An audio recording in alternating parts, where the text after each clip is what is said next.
In a previous video, I introduced the idea of mind-body syndromes, and I talked about what that term means and also what it doesn't mean. So we looked at how mind-body symptoms are real physical experiences that involve the nervous system and the way the brain and the body work together.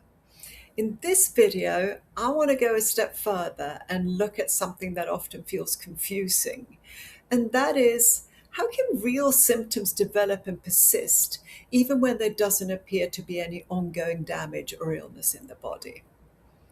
And to understand this, it's helpful to start with a common misconception. Many people assume that symptoms work like a simple alarm system. Damage occurs in the body, and the brain responds by creating symptoms. And sometimes that's exactly what happens. But in reality, the process is actually way more complex than that. The brain is constantly receiving information from all over the body. At the same time, it's taking into account your environment, your past experiences, your stress levels, your emotions, and everything else it has learned about what might be safe or unsafe.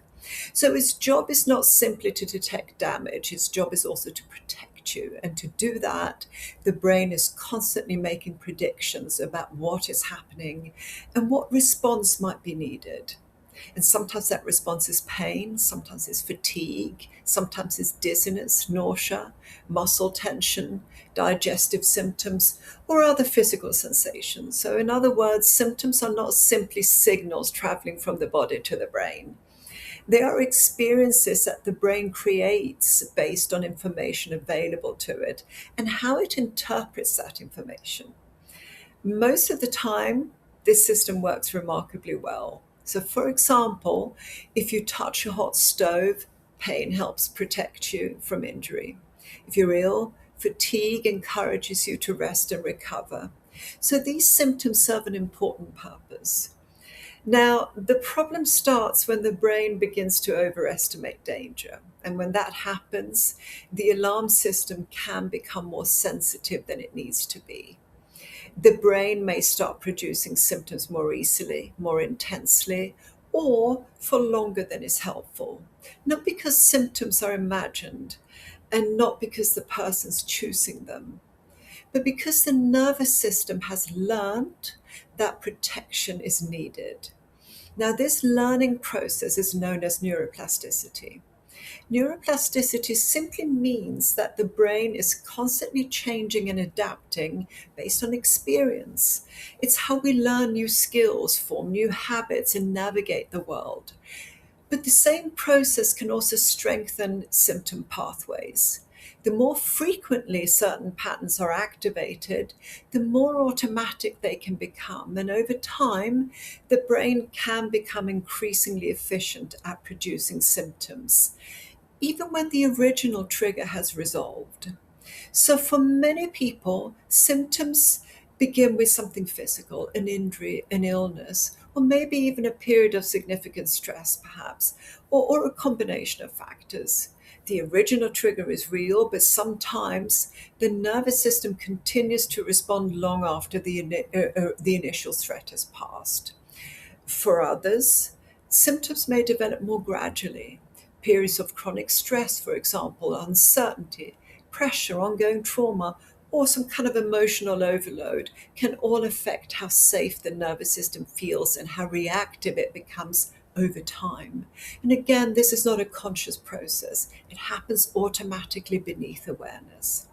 And importantly, it's also possible to have both things happening at once.